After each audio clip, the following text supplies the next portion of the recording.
pengharaman rambut panjang, pemaksaan penukaran nama ke bahasa Melayu, penyekatan persembahan pentas, manipulasi lagu-lagu di dalam album merupakan sebahagian daripada asam garam yang berlaku di zaman rock dahulu, di mana beberapa kumpulan terpaksa akur dan mengikut sahaja kehendak tersebut. Namun bagi satu kumpulan ini yang tidak mengendahkan kekangan-kekangan tersebut, membawa semangat underground di dalam arena muzik mainstream adalah Crossfire.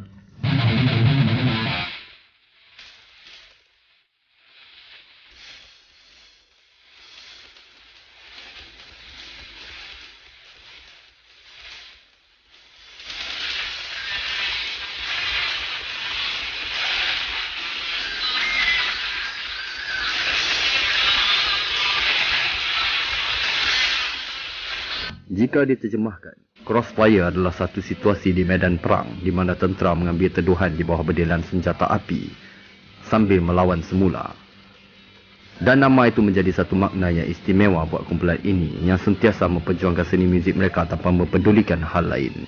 Crossfire diasaskan seawal tahun 1984 oleh Burn pada awalnya gitaris selaku vokalis dan disertai oleh Yus gitar kedua, Vic drum dan Acoy bass selepas mereka tamat alam persekolahan di Muar, Johor. Membawa pengaruh heavy metal dari Loudness dan Iron Maiden, pada awalnya mereka banyak menyertai persembahan kerja kahwin dan pertandingan juara rock yang amat banyak diadakan di sekitar Johor pada masa itu. Pertembungan dengan vokalis bersuara lantang, iaitu Isa Rahman di salah satu persembahan pentas pada tahun 1986 membuatkan mereka kemudiannya bergabung bersama.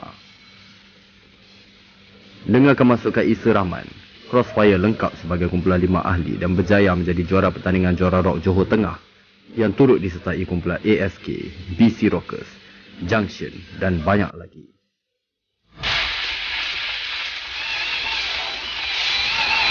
Di malam itu, berkat persembahan pentas yang penuh dedikasi, Crossfire telah dinobatkan sebagai juara rock Johor Tengah. Rata-rata para hadirin berpendapat kemenangan Crossfire disebabkan showmanship mereka yang amat gempak serta jumlah pengikut mereka yang amat ramai memenuhi ruang pertandingan sewaktu persembahan. Seraya dengan itu, media juga turut menggelar Crossfire dengan julukan Raja Rock Johor. Berbagai-bagai tawanan rakaman album mulai hinggap pada Crossfire. Namun bagi ahli-ahli Crossfire, mereka berasa masih belum bersedia untuk menjadi kumpulan rakaman album, menolak tawaran-tawaran itu.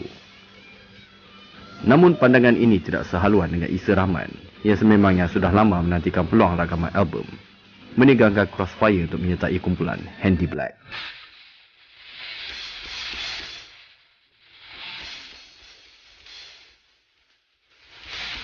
Beberapa vokalis lain telah cuba untuk menyertai Crossfire menggantikan Isa Rahman. Hingga akhirnya jodoh mereka disatukan bersama seorang lagi vokalis bersuara lantang dari Batu Pahat, Aim, yang pada asalnya merupakan gitaris kumpulan Dire Blade.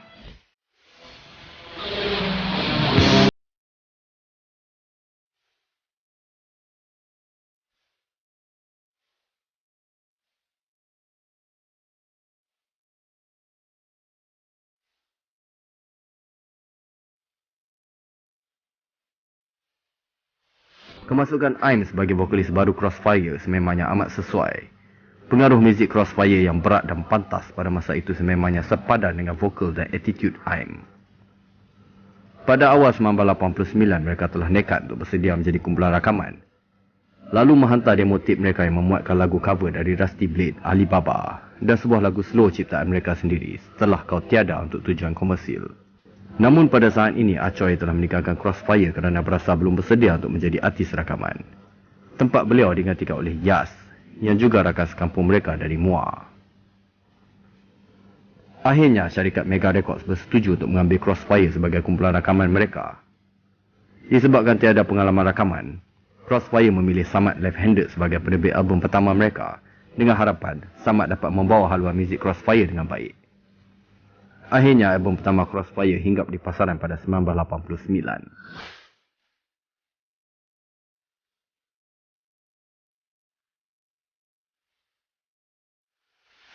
Alright, tibalah masa untuk kita mengulas album Crossfire. Okey, jadi di depan kita ni ada 4 album Crossfire. Seperti gua dah bagi tahu sebelum ni. ulasan Rock Kapak ni fokus kepada album dari tahun 1984 hingga ke tahun 1994, dan itulah yang kita panggil sebagai zaman Rock Kapak. 1995 ke atas itu dah bukan zaman Rock Kapak lah. Kalau perasan, kebanyakan muzik-muzik rock pada masa tu dah lain, image pun dah lain. Tapi kita mungkin akan mengulas album-album rock Melayu yang sedia ada pada tahun 95 ke atas, tapi dalam slot yang lain, bukan slot ulasan Rock Kapak, sebab kita tak nak jadi kekeliruan makna lah untuk Rock Kapak itu sendiri kan. Okey, jadi album pertama kita nak ulas adalah Crossfire Fata Morgana. Jadi album ni sebenarnya ada copyright yang penuh, begitu juga dengan Erosi. Jadi dua album ini gua tak dapat nak ulas muziknya, tapi gua akan tunjuk kaset dia lah. Jadi kita tengok dulu. Okey, jadi Fata Morgana seperti yang dah diberitahu tadi, diterbitkan oleh Samad, penerbit Samad Live Handed, susunan muzik Samad dan Crossfire. Okey, jadi seperti gua bagi tahu sebelum ni, jikalau tulis susunan muzik ada nama band itu juga, bermaksud mereka juga ada contribute dalam sisi susunan lagu dan ada main juga sedikit. Sebab ada nama penerbit juga kat sini. Album ni memang sedia maklum lah, ramai dah tahu dah, memang Samad yang main gitar dia. Sebab gua dah tanya dekat Burn sendiri, yang pada masa ni Crossfire memang belum ready nak buat rakaman lah. Diorang tak ada pengalaman lagi masuk studio, metronom semua tak boleh nak ikut sangat. Jadi Samad nak senang, dia buat sendiri semua. Jadi kita tak boleh nak menilai mereka tak reti main muzik berdasarkan tak boleh buat recording. Buat recording dan main muzik adalah dua perkara yang berbeza. Okay? Jadi kita boleh tengok juga lagu-lagu di dalam album Fata Morgana ni kebanyakannya memang ciptaan Samad lah. Nampak nama-nama Samad mendominasi. Kecuali lagu Bahang Kota ciptaan Crossfire. Reality dan Fantasi, lagu hit diorang ni Crossfire sendiri yang buat tu. Setelah Kau Tiada, Crossfire juga lagu slow. Jadi yang bestnya Crossfire ni, lagu slow dia tak banyak. Diorang lebih utamakan lagu heavy, lagu-lagu yang keras dan laju. Jadi setelah Kau Tiada, macam gua dah bagi tahu, asalnya lagu tu dalam demo tape diorang lah. Jadi belakang ni adalah lirik. Okey, ini adalah satu-satunya album Crossfire dengan logo ini, logo original Crossfire. Gua suka logo ni sebenarnya. Gua lagi suka dari logo yang kemudian, pasal logo ni nampak old school, betul-betul design 80-an nampak. Ini color dia, gua cukup minat lah. Dan gambar depan adalah gambar ahli Crossfire lah. Ini pun design yang sangat 80-an lah. Okey, jadi disebabkan ini adalah terbitan Mega Record dan MSO pada tahun 89, jadi seperti biasalah, tahun 89 kaset masih menggunakan stiker. MSO kaset dia memang selalunya hitam. Okey. Keengganan Crossfire sebagai kumpulan baru untuk menukar nama berbahasa Melayu membuatkan mereka digam dari sebarang persembahan pentas dan penyiaran kemudiannya. Walau bagaimanapun, masa yang singkat di mana mereka sempat muncul sebelum digam membuahkan hasil yang lumayan. Antara halnya, klip muzik-muzik lagu hard rock mereka Fata Morgana mendapat anugerah muzik video terbaik 1989, membuatkan TV3 sering menyiarkan klip video tersebut, sekaligus menaikkan nama Crossfire di kalangan peminat rock. Tambahan lagi, lagu slow ciptaan mereka sendiri, Reality dan Fantasi, menjadi killer song tanpa diduga. Kejayaan Fata Morgana memperolehkan peluang rakaman album kedua mereka, juga menerusi Mega Record dan MSO selaku pengedarnya. Crossfire kali ini bekerjasama bersama gitaris legenda heavy metal Singapura iaitu Khalid Mobin Rusty Blade untuk rakaman album kedua. Kali ini, lagu-lagu ciptaan Crossfire sendiri lebih banyak mendominasi susunan lagu di dalam album berbanding album pertama yang mana kebanyakan lagunya merupakan ciptaan Samad. Crossfire kali ini semakin nekat sebagai sebuah kumpulan heavy power metal dengan menampilkan lebih banyak lagu-lagu keras berbanding lagu-lagu slow. Semangat underground yang ditonjolkan Crossfire beranggapan kumpulan rock dan metal sepatutnya lebih mengutamakan lagu-lagu keras, kerana itulah identiti sebenar mereka. Album Erosi terbit di pasaran pada tahun 1990. Dan seterusnya, Erosi. Kalau ikutkan, ni adalah album favourite gua lah, album Crossfire yang paling gua suka. Tapi sayangnya gua tak dapat nak ulas juga disebabkan copyright, full copyright Universal Music sudah claim. Jadi untuk pengetahuan, kalau letak lagu-lagu copyright ni terlalu banyak, dia boleh mengancam channel. Korang perasan tak channel Dunia Rock Anda sebelum ni? Kita boleh pasang full album dia kan, album Rock Kapak. Apa dah jadi channel tu? Dah tak wujud brother. Gua suspect disebabkan terlalu banyak copyright claim. Memang itu boleh mengakibatkan channel kena delete lah. Jadi pada mereka yang menonton video gua ni dan memiliki channel YouTube dengan mengupload lagu-lagu yang mengandungi copyright, berhati-hatilah. Itu je lah yang gua nak ingatkan. Sebenarnya bukan apa, pasal kita tak nak channel kita kena delete nanti. Bahaya, risiko tu tinggi. Okey, jadi Erosi ni gua ada cerita sikit lah pasal album ni. Ni gua dah cakap ni memang album favourite gua, paling gua suka sekali. Pasal sound album ni paling gua minat. Dia berat dan dia pantas, dan dia betul-betul old school. Sound dia betul-betul 80-an. Jadi gua memang sangat minat lah. Okay, gua nak cerita sikit pasal album ni lah. Ini sebenarnya adalah kaset kedua gua beli. Okay, gua beli daripada kolektor lain. Sebab dulu gua dah ada album ni, kaset yang sama, hitam juga, memang first press. Gua beli pada tahun 2003 di kedai Auntie Campbell. Dia display masa tu tau, dekat dia punya rak dia. Gua ternampak masa tu, wish, Crossfire Erosi. Sebelah dia ada May Strategi, May Rahsia. Gua beli tiga-tiga babe, and first press tu, and kaset kotak hitam kan. Memang gua beli terus lah. Gua cukup sayang kaset tu dulu. Sayang gua tak tahu mana pergilah. Banyak juga kaset gua yang lama-lama kan, yang gua beli dulu ataupun daripada tinggalan gua dulu, banyak dah hilang. Sayang. Dan Erosi salah satu lah. Ni gua beli semula oleh kolektor lain. Kondisi dia tak berapa elok lah. Gua punya dulu memang cantik lah, sebab dia asalnya seal kan. Yang ni ada tebuk lubang. Ini adalah kaset longgok sebenarnya. Kolektor ni beli daripada owner asal yang jual. Asalnya adalah kaset longgok. Okey, gambar ahli Crossfire, warna-warni gitu. Jadi album ni seperti gua beritahu tadi adalah diterbitkan oleh Khalid Mobin. Okey, tapi menurut Ben, album ni 70% air tangan Crossfire sendiri. Khalid Mobin jenis bagi peluang pada band boy untuk main sendiri semua. Kalau agak-agak macam tak boleh, baru dia take over. Jadi permainan gitar kebanyakan lagu dalam album ni adalah Ben sendiri dan juga Yus sendiri. Okey, belakang lirik, macam gua cerita juga tadi, kebanyakan lagu album ni memang semua ciptaan Crossfire sendirilah, kecuali Menanti Ketika Khalid Mobin. Kuasa Mistik Khalid Mobin, lain semua Crossfire. Okey, tahun 1990 MSO dia lambat sikit.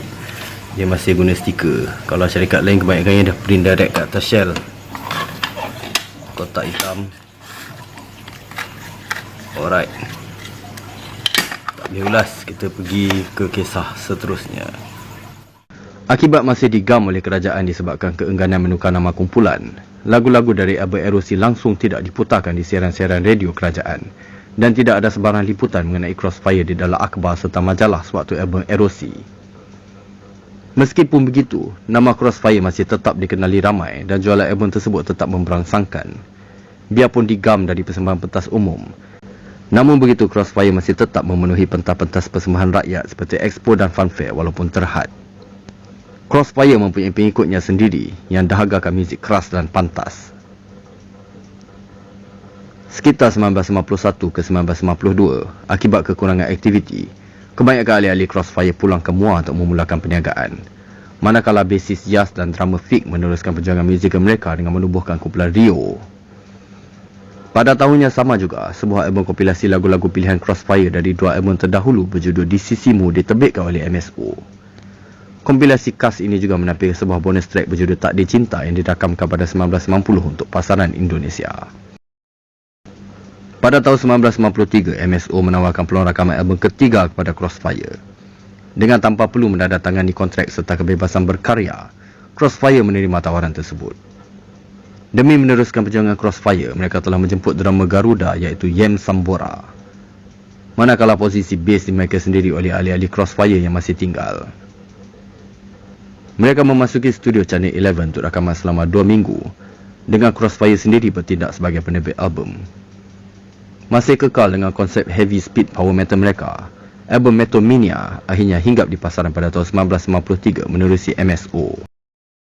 Okey, album ketiga Crossfire, Metonymia. Akhirnya gua dah boleh ulas muzik pasal album ni hanya mengandungi copyright pada lagu-lagu slow saja. Kebanyakan lagu heavy semua tak ada copyright langsung. Itu yang best tu. Jadi bolehlah gua nak ulas muziknya. And tapi sebelum tu kita tengok indie dia dulu. Okey, jadi Metonymia ni antara cover paling cantik lah. Gambar seorang mat rock pegang pedang ke apa tu, dengan latar belakang gunung macam letupan bom. Cantik, sangat cantik. Gua memang suka cover macam ni. Epic sungguh. Ada frame lagi kan. Lepas tu dia punya indie dalam dia pun cantik. Warna dia memang, penggunaan colour dia cantik lah. Kuning campur dengan hitam, memang setiasa lawa lah kan. Tulisan pun semua memang cantik lah. Gua suka layout album ni, sangat cantik. Okey, jadi gambar Crossfire pada tahun 1993 jadi pada masa ni diorang tak ada basis, macam gua ceritakan tadi lah. Juga seperti gua beritahu, penerbit album ni adalah Crossfire sendiri. Semua lagu adalah ciptaan mereka sendiri, Burn dan Use dan I'm. Alright, belakang lirik seperti biasa. Ok, kaset 1993 lu orang tahulah, kaset transparent kan. Dan kotak 1993 masih adalah kotak era terakhir, kotak padat segi 4 tepat. Sekejap lagi lu orang tengok Spirit di Kop, dia punya kotak dia lain. Sebab 1993 adalah tahun terakhir penggunaan kotak jenis segi 4 tepat, sangat padat. Ok, kita ulas. Yahoo, dah boleh ulas.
yang nekat memperjuangkan irama metal. Dengan kejatuhan era rock pada 1953 yang mengakibatkan banyak kumpulan-kumpulan mula berpecah dan sekatan kerajaan yang sampai ke penghujungnya, seakan-akan masa yang sesuai bagi Crossfire terus mengorakkan langkah seterusnya. MSO sekali lagi menawarkan peluang rakaman album pada Crossfire. Demi melengkapkan kumpulan, Crossfire telah menjemput ARMY, pemain base kumpulan death metal MUA iaitu Operation Corps. Namun begitu, disebabkan masalah kesihatan, AIM terpaksa meninggalkan Crossfire. Beberapa sesi uji bakat diadakan untuk mencari pengganti AIM bagi meneruskan rakaman album keempat. Akhirnya Crossfire sepakat memilih seorang vokalis yang juga bersuara lantang dan dikatakan amat mirip dengan lontaran falsetto AIM, Asri.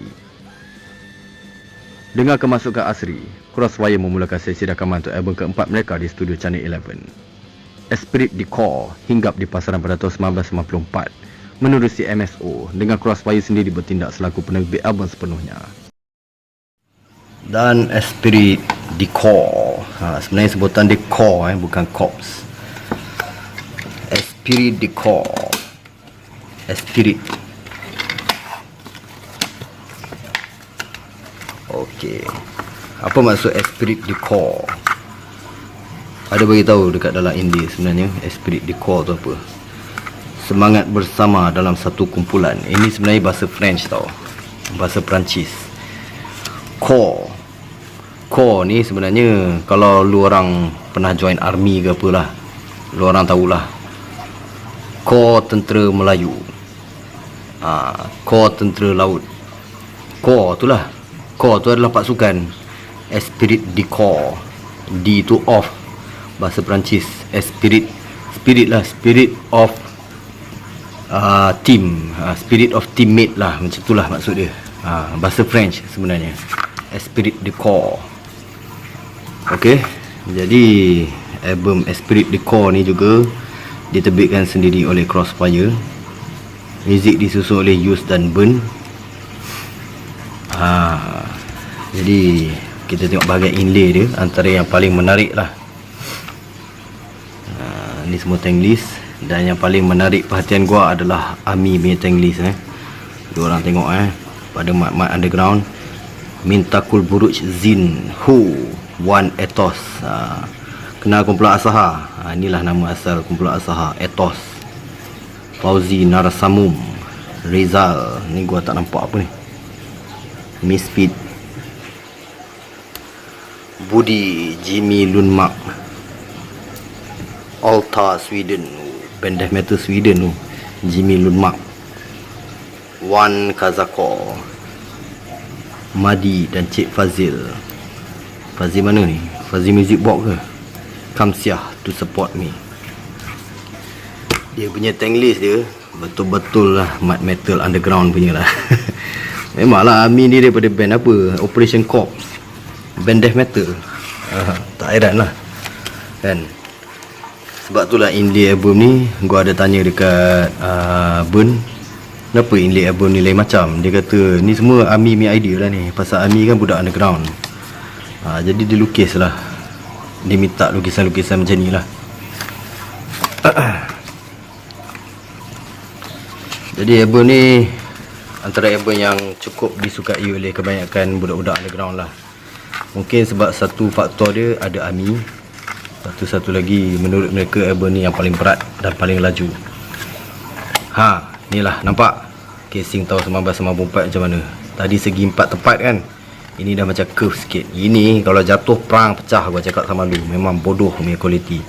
Tahun 1994 kotak transparent dia memang dah kualiti hampir. Ada logo MSO situ. Okey, kaset macam biasa lah, tahun 1994 kan, transparent lah. Alright, kita ulas Esprit du Corps.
Posisi Crossfire sebagai kumpulan yang masih bertahan dengan konsep mereka sendiri pada 1954. Malah lagu hitnya Pelangi Jingga menjadi hit song dengan kemampuan vokal asli yang dikatakan mirip Aim. MSO menawarkan pula tawaran rakaman album kelima Crossfire. Namun Pelangi sememangnya tidak berpanjangan di waktu senja apabila asli menghadapi masalah komitmen pada masa itu. Tempatnya digantikan oleh Amy Rizal sambil 4 dari lagu lain dinyanyikan oleh Aim sebagai penampilan khas. Album kelima Crossfire berjudul Ilustrasi hinggap di pasaran pada 1955. Kesuksesan karya muzik Crossfire membuatkan MSO menawarkan pula album ke-6 pada 1957. Namun disebabkan kesibukan ahli-ahli kumpulan, hanya Ben dan Ain sahaja masih kekal memperjuangkan Crossfire pada masa ini. Menampilkan 5 lagu baru dan 5 lagu lama yang diselitkan bersama, album konservatif dianggap buah tangan penutup Crossfire dan MSO di era 90-an.